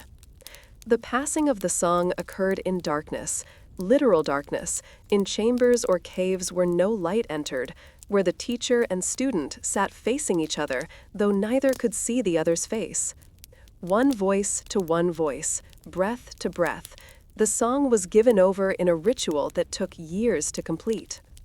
The student, chosen through processes the records do not fully explain, selected by signs or dreams or some quality of spirit that the elders recognized, would come to the teacher having already committed themselves to a path that would define and limit their entire life. They would sit in darkness as the teacher sang phrases, sometimes only a few notes at a time, waiting then in silence that might stretch for days before the next phrase was offered. The learning was not merely technical, not just a matter of memorizing pitch and rhythm and words. It was a gradual inhabitation, an allowing of the song to take root in the student's being, the way a seed takes root in soil, slowly, invisibly, sending down threads of growth that would eventually sustain something larger than the seed itself.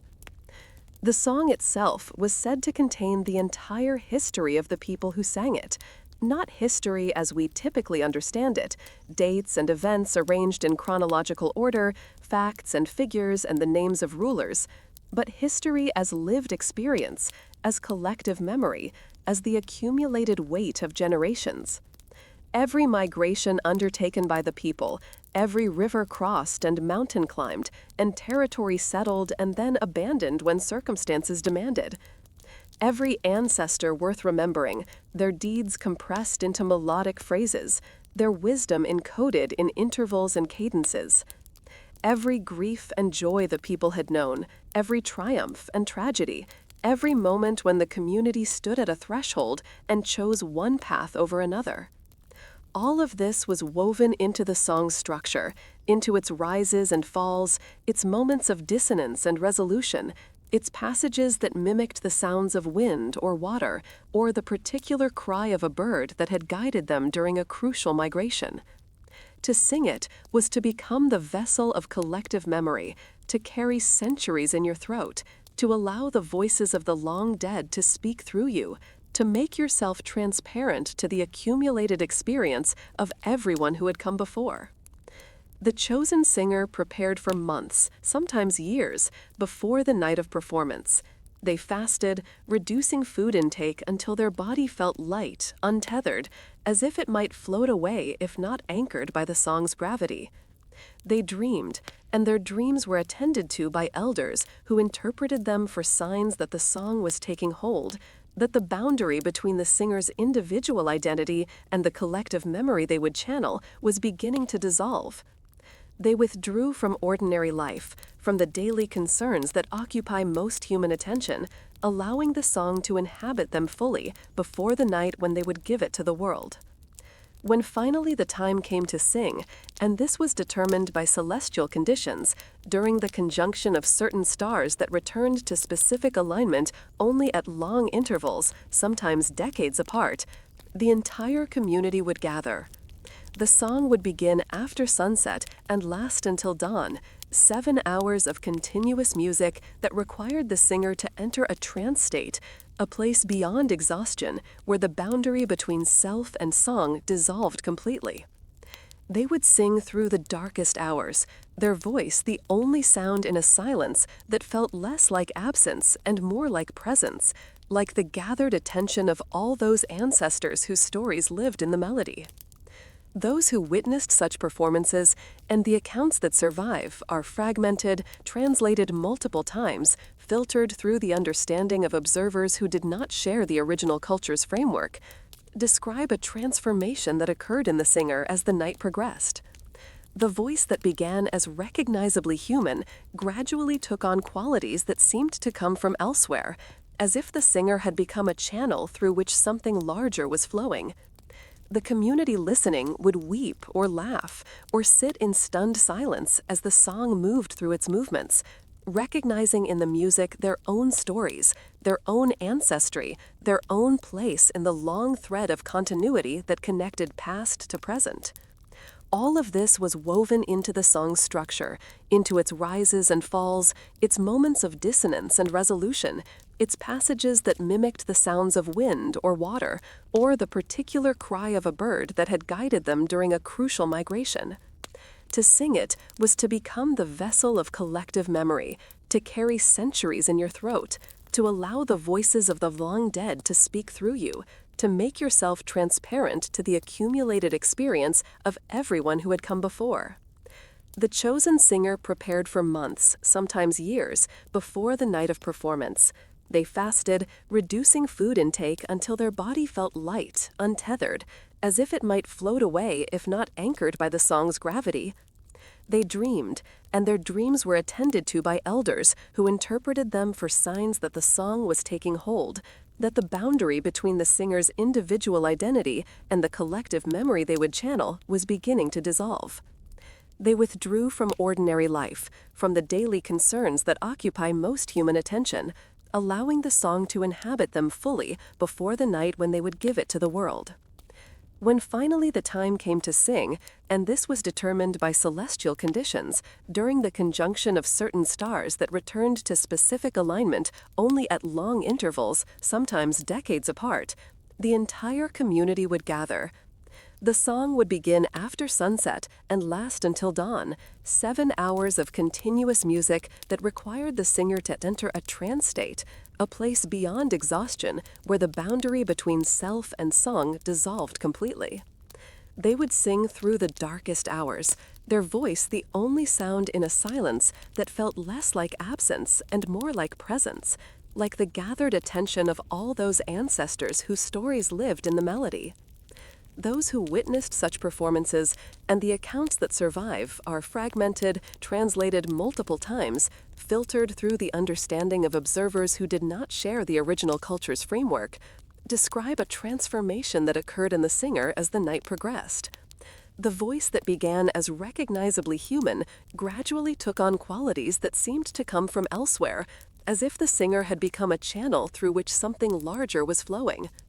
The community listening would weep or laugh or sit in stunned silence as the song moved through its movements, recognizing in the music their own stories, their own ancestry, their own place in the long thread of continuity that connected past to present.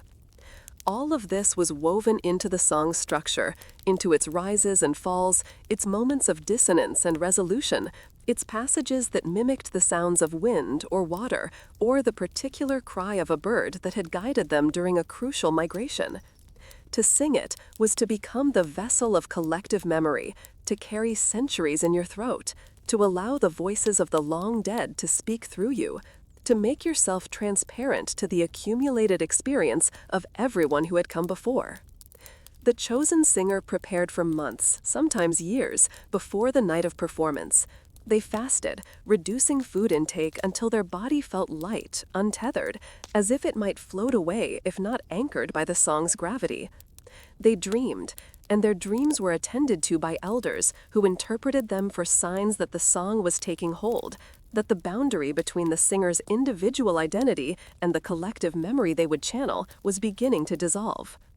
They withdrew from ordinary life, from the daily concerns that occupy most human attention, allowing the song to inhabit them fully before the night when they would give it to the world. When finally the time came to sing, and this was determined by celestial conditions during the conjunction of certain stars that returned to specific alignment only at long intervals, sometimes decades apart, the entire community would gather. The song would begin after sunset and last until dawn, 7 hours of continuous music that required the singer to enter a trance state, a place beyond exhaustion where the boundary between self and song dissolved completely. They would sing through the darkest hours, their voice the only sound in a silence that felt less like absence and more like presence, like the gathered attention of all those ancestors whose stories lived in the melody. Those who witnessed such performances and the accounts that survive are fragmented, translated multiple times, filtered through the understanding of observers who did not share the. Travelers crossing a certain mountain pass in the Caucasus, somewhere in the unmarked centuries between empire and empire, when borders shifted like sand and cartographers struggled to keep pace with conquest and collapse, reported a stone bridge spanning a gorge so deep that its bottom vanished into permanent shadow. The gorge itself was ancient beyond measure, carved by water and time through rock that remembered the Earth's first shaping. Standing at its edge, looking down, one saw only darkness, not the ordinary darkness of night that yields eventually to adjusted eyes, but absolute darkness, a depth that seemed to have no end, that suggested not merely distance, but the absence of distance, a void that existed outside normal geography. The bridge appeared solid when it appeared at all. Those who saw it described stones weathered by centuries of wind and snow, surfaces pitted and worn, joints where mortar had crumbled away, leaving gaps through which one could glimpse the abyss below. The stones themselves bore no inscriptions, no maker's marks, nothing that would indicate who built the bridge or when or for what purpose. It simply was, or rather, it sometimes was, ancient and purposeful and utterly mysterious in its intermittent existence.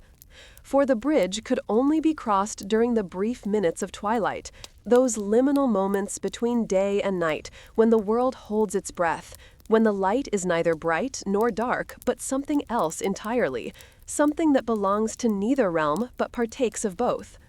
During these fleeting minutes, perhaps 10, perhaps 15, the accounts vary, the bridge manifested, or became visible, or remembered itself into being. The language fails here because the phenomenon resisted easy categorization. Was the bridge always there, simply invisible at other times? Or did it actually materialize, stone coalescing from air and possibility during those transitional moments? Those who attempted to cross at any other time found themselves standing before empty air.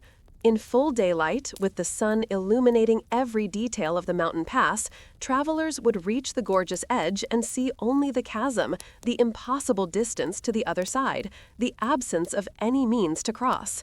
At night, under stars or moon, the same absence prevailed. The bridge simply was not there, as if it had never existed at all.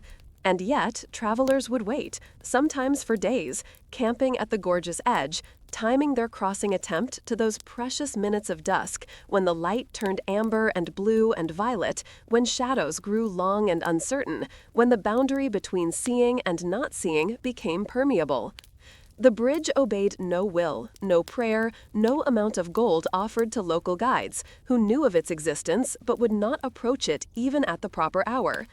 It was not a matter of devotion or payment or the right words spoken at the right moment. The bridge manifested according to its own logic, or perhaps according to the logic of Twilight itself, appearing when conditions aligned in ways that had nothing to do with human desire or human need. Local people knew of it, spoke of it in the way they spoke of other mountain mysteries, with respect and wariness and a certain practical acceptance that some things simply are what they are and do not bend to human wishes. The guides who refused to approach it were not superstitious in any simple sense. They knew the mountains, trusted their own feet on uncertain paths, feared little that other men feared, but they would not cross the Twilight Bridge. Some quality of it disturbed them at a level deeper than reason, something in its conditional existence that suggested rules they did not wish to test, thresholds they did not wish to approach. Yet others did cross, compelled by necessity or curiosity or that particular recklessness that seizes certain travelers when confronted with the impossible. Their accounts describe the terror and exhilaration of the crossing in language that struggles to capture the experience. The stones were solid beneath their feet. They could feel them, hear their footsteps echoing against rock, and yet the stones were semi-transparent in the dusklight, as if only partially present, as if hovering between existence and non-existence. It was, they said, like walking on something between substance and vision, between what is and what might be. The sensation was profoundly unsettling. With each step, there was the fear that the stone would not hold, that the conditional reality of the bridge would suddenly fail and they would plunge into the darkness below. But the stones held. They always held, at least during those twilight minutes.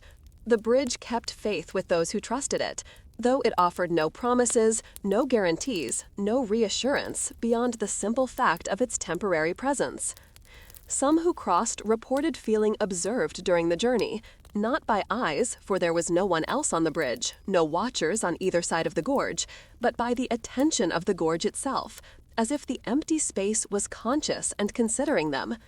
This was the detail that appeared most consistently across accounts, the sense of being witnessed by something that was not quite alive, but not quite inanimate either, something that existed in the gap between categories, between living and unliving, between presence and absence. The bridge watched, or the darkness watched, or the bridge itself watched, and those crossing felt the weight of that attention like a physical pressure. Others emerged on the far side with no memory of the crossing at all. They would remember standing at the gorge's edge as twilight descended, remember the moment of decision when they stepped onto the bridge's first stone, and then their next memory would be of standing on the opposite side, with the gorge behind them, and minutes missing from their awareness. The crossing itself existed in a blank space in their consciousness, neither forgotten, for one cannot forget what was never consciously experienced, nor remembered. They had traversed the bridge in a state that bypassed normal consciousness, as if the twilight had claimed not just the bridge, but them as well, had made them temporarily as liminal as the stones they walked upon. Geologists and historians have sought this bridge, drawn by accounts that appear in fragmentary form across multiple sources: travelers' journals, local legends, the marginal notes in medieval manuscripts, where monks recorded strange tales heard from pilgrims. But the mountains have since been remapped, borders redrawn by wars and treaties that cared nothing for ancient mysteries.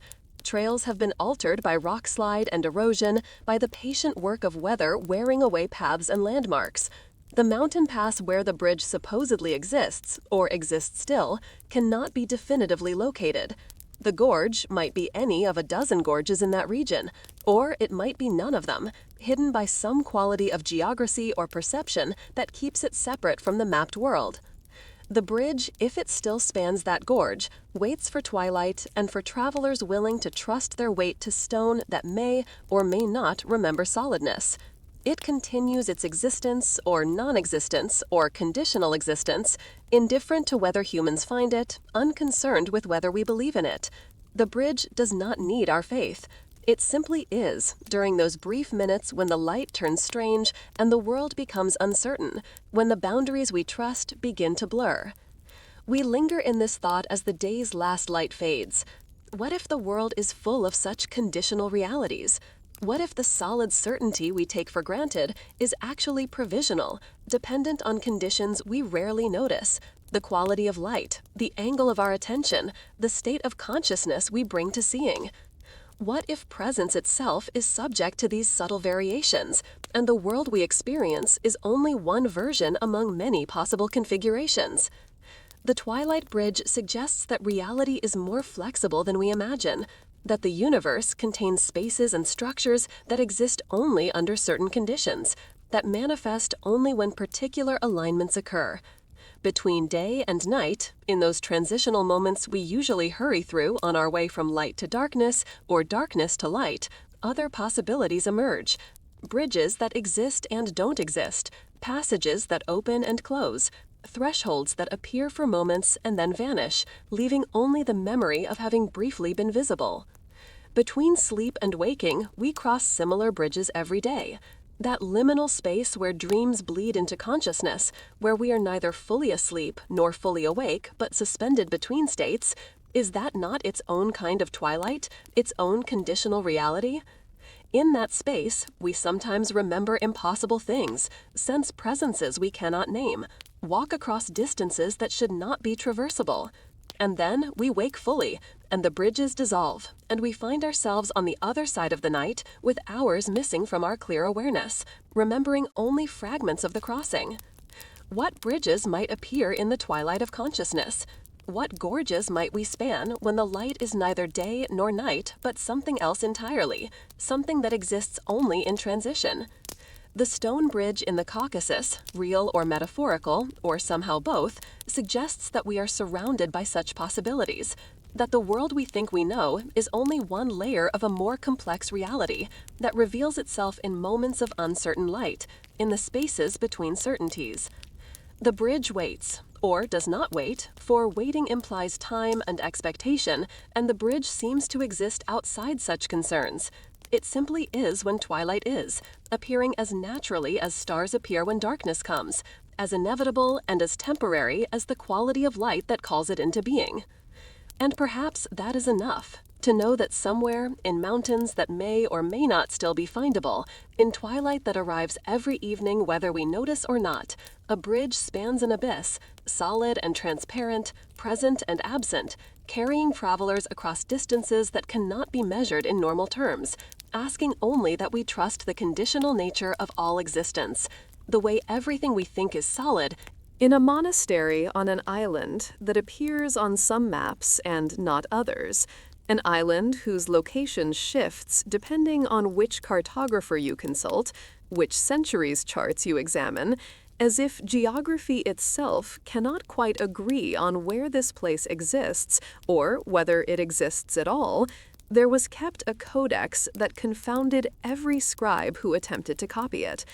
The monastery stood on cliffs that rose sheer from water so deep it held no reflection, where waves broke against stone with a sound like distant bells, where seabirds circled but never landed, as if even they sensed something in that place that counseled caution.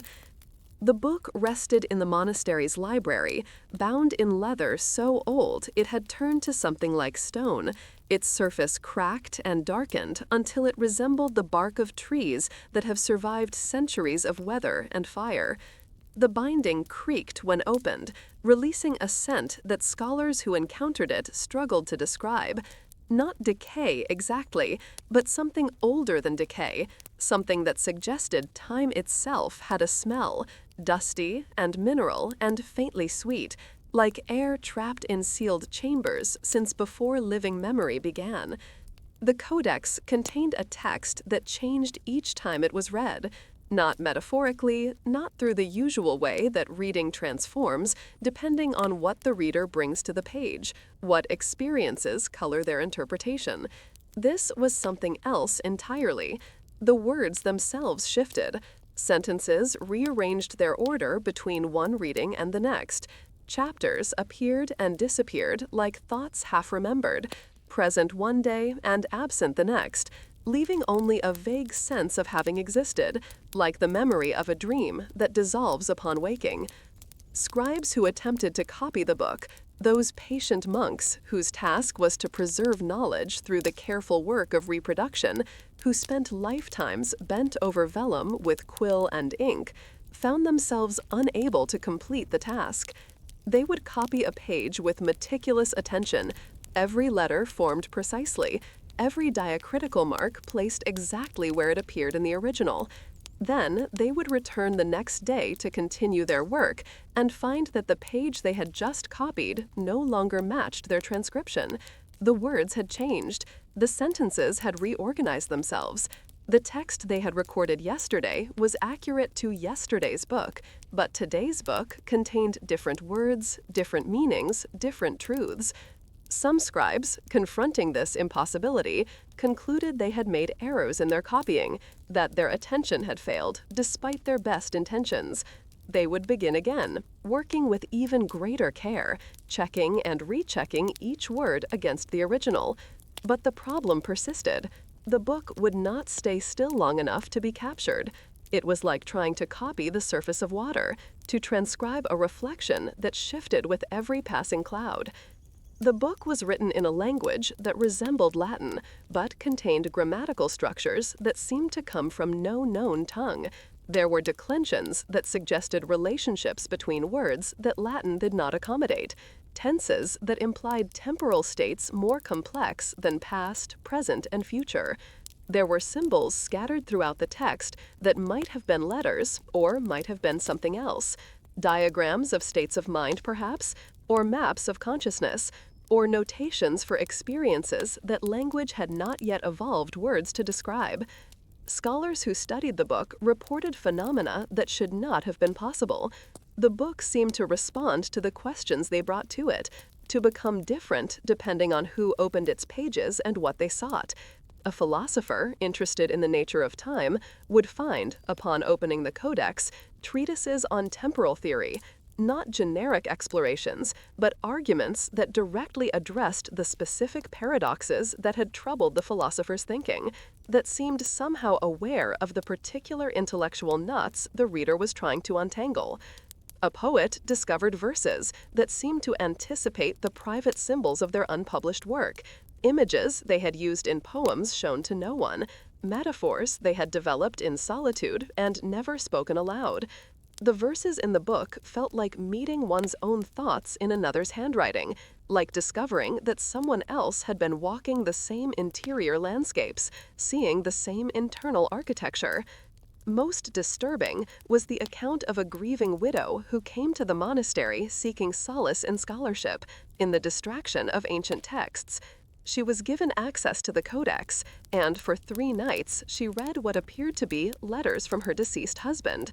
Not letters he had written in life, but letters that addressed her current grief, that spoke to questions she had not yet formed, that offered comfort in language that sounded like his voice, though written in no hand she recognized. On the 4th night, she opened the book and found only blank pages. as if the text had completed whatever work it intended with her, and had nothing more to say. The monastery's librarian, who guarded the book for 40 years, who knew it more intimately than anyone living, who had watched scholars come and go, and witnessed their varying experiences with the text, offered a different interpretation. He claimed that it was not the book that changed, but the readers, that the text remained constant, while consciousness itself shifts, and what we perceive as the book's mutability was actually our own transformation made visible. The book, he suggested, was a mirror more than a manuscript, reflecting not the reader's face, but the reader's mind, the reader's questions, the reader's unspoken longings and unacknowledged truths. Whether the librarian was correct, or whether the book truly did rewrite itself, remained a matter of debate among the few who knew of its existence. Perhaps both explanations were true simultaneously, or perhaps the distinction between a text that changes and a reader who changes is less clear than we imagine. Perhaps reading is always a collaborative act of creation, where book and consciousness meet and generate meaning that belongs entirely to neither, but emerges from their encounter. The book disappeared during a storm, one of those tempests that strike isolated places with particular violence, as if the weather itself has grudges to settle with those who build on exposed coasts. The storm destroyed half the monastery, pulling stones from walls that had stood for centuries, flooding chambers that had been dry since their construction. When the winds finally calmed and the monks emerged to assess the damage, they found the library in ruins, manuscripts scattered and water-damaged, shelves collapsed into kindling. The codex was gone. Some believe it was washed into the sea, carried out by the water that had surged through broken walls, now resting somewhere on the ocean floor, where the words continue their transformation in darkness, read only by currents and the blind creatures that move in those depths. Others suggest it was saved, that monks who understood the storm was coming took the precaution of hiding the book, secreting it away in some cave or sealed chamber, protecting it not from destruction, but from discovery by those unready to meet it. The second interpretation suggests a deeper wisdom, that certain knowledge must be protected not from those who would destroy it, but from those who would use it prematurely, who would open such a book before they had developed the consciousness necessary to read it properly, to receive what it offers without being shattered or misled by the encounter. Perhaps the book waits still in some hidden place, guarded by monks who have taken vows we cannot imagine, who understand that some texts can only be approached after years of preparation, of clearing away the accumulated debris of certainty and assumption that prevents us from seeing what is actually written. What words wait in that vanished text? What questions would make its pages speak? We cannot know from this distance, separated from the book by time and perhaps by the very impossibility of our finding it.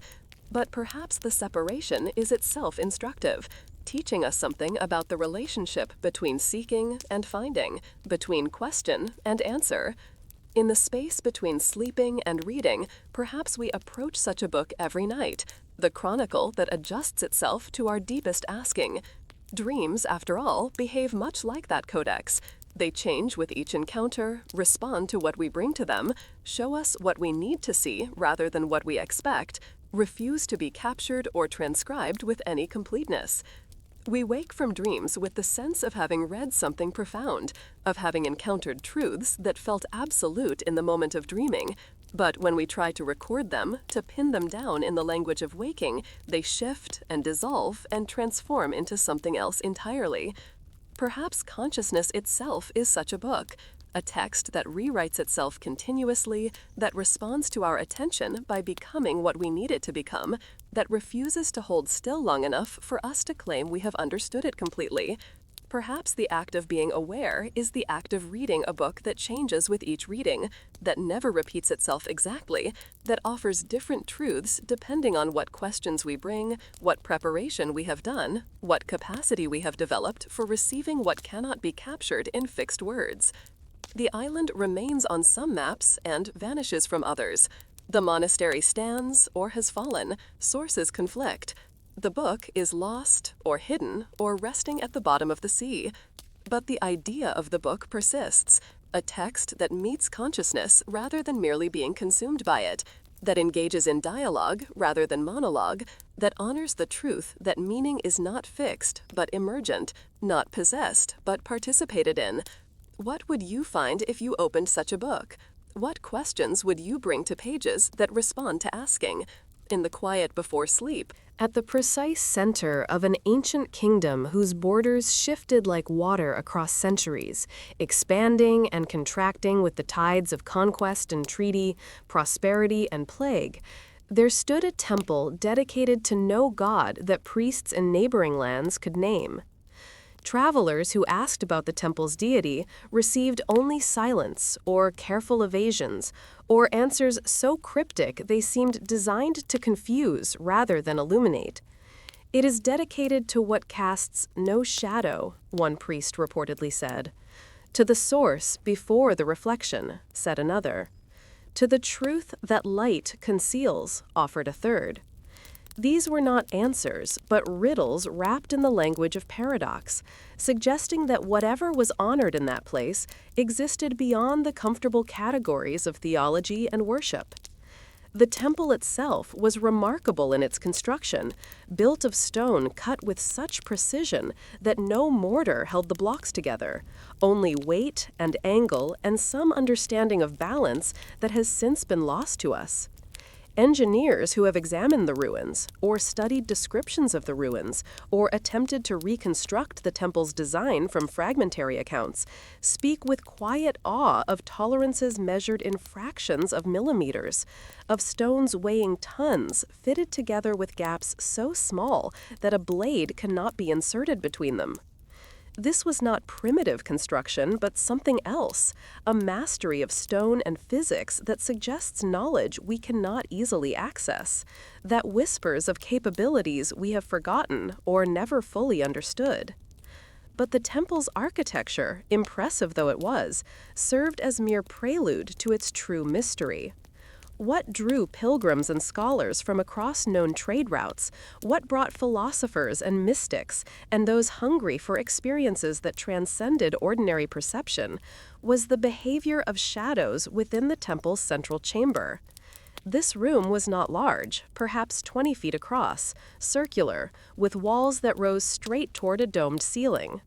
At the apex of that dome was a single opening, a perfect circle aligned with such astronomical precision that it caught the sun at noon, allowing a column of light to descend into the chamber like a shaft of liquid gold, like the finger of some unnameable divinity pointing toward the earth. When that light entered, the shadows it cast did not behave as shadows must. They did not fall downward toward the earth, did not pool at the base of objects, did not stretch across the floor in the predictable patterns that light and obstruction create. Instead, the shadows drifted upward, like smoke, like water remembering it was once sky, like darkness refusing to obey the fundamental law that heavier things sink while lighter things rise. The shadows climbed the walls with slow deliberation, gathered on the ceiling in pools of darkness that seemed deeper than mere absence of light, that suggested depth rather than surface, dimension rather than negation. Physicists who have studied the fragmentary descriptions that survive, and we must acknowledge that we are working from accounts filtered through multiple translations, recorded by witnesses whose frameworks of understanding differ profoundly from our own. These physicists propose theories involving reflection, optical illusion, the clever placement of polished surfaces that might redirect light and shadow in unexpected ways. They suggest mirrors, perhaps, cunningly positioned and long since stolen or destroyed by looters who recognize their value in silver but not in mystery. They speak of angles and properties of light, of how perception can be manipulated by those who understand the mechanics of seeing. But the accounts are consistent across centuries and cultures, recorded by witnesses who had no reason to collaborate on deception, who wrote in different languages for different audiences with different agendas. These accounts describe shadows that climbed walls with a motion that seemed almost purposeful, that pooled on the ceiling in configurations that shifted and changed, that seemed to carry shapes of things that were not in the room, the silhouettes of birds that had not flown, of people who had not entered, of objects that had no physical counterpart in the temple's sparse furnishing. A merchant from Damascus wrote of seeing shadows of what appeared to be flowering trees, though the chamber contained no vegetation. A scholar from Alexandria described the shadow of a ship in full sail, its rigging detailed and precise, though no model or image of a ship existed in the temple. A pilgrim whose account survives only in fragments spoke of seeing the shadows of the dead, of recognizing in those upward climbing silhouettes the forms of ancestors who had passed beyond the veil, as if the reversed shadows revealed what normally remains hidden, the presence of those who exist in forms that cast no earthly shade. Mystics interpreted this phenomenon as evidence that the temple existed simultaneously in this world and its reflection, that the chamber was a point of intersection between realms that normally remain separate. They suggested that what we call shadow was actually a truer substance than the things casting them, that physical objects were merely temporary condensations of something more fundamental, more real, and that shadows represented the eternal forms from which material things temporarily manifest. In this sacred space, they claimed, the metaphysical order asserted itself over the physical. What we think of as solid and primary revealed itself as secondary, while what we dismiss as mere absence of light showed itself as substance, as the underlying reality that the illusion of matter only partially obscures. The philosophical implications were profound and, to some, threatening. If shadows rose instead of falling, if the metaphysical could override the physical in one location, what did that suggest about the nature of reality elsewhere? If the rules we consider absolute, gravity, causation, the relationship between substance and shadow, if these rules could be suspended or reversed in one place, were they truly rules at all, or merely strong habits, patterns so consistent we mistake them for laws? The temple was destroyed, though accounts differ on exactly when and by whose order.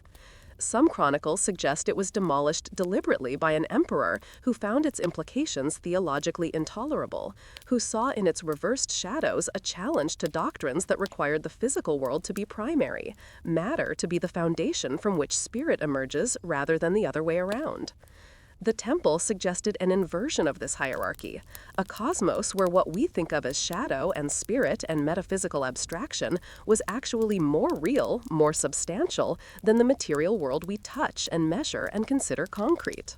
The destruction was thorough but not complete. The stones were scattered rather than buried, dispersed across the region as if the emperor, or whoever ordered the demolition, wanted to erase the temple not by hiding it, but by dissolving it back into the landscape, by making it cease to exist as a coherent entity, even if its component parts remain. The blocks were carried away, incorporated into walls of houses and fortifications, used as foundation stones for bridges and boundary markers, scattered like words from a burned book across a territory too large to search completely. And there are those who claim, and we must note these claims arrive wrapped in hearsay and rumor, filtered through sources whose reliability cannot be easily verified, that even now, individual blocks from that temple, incorporated into walls across the region, still cast their shadows wrongly. A stone in a garden wall in one city, a block supporting a bridge arch in another, a piece of temple stone repurposed as a milestone on a road that winds through mountains. These fragments, the story suggests, still remember the geometry of that impossible room, still carry within their mineral structure some quality that refuses to let shadows fall as shadows should. Local people, it is said, sometimes notice these anomalies, a shadow that seems to climb rather than descend, darkness that pools where light should be, brief moments when the fundamental order wavers and something else shows through.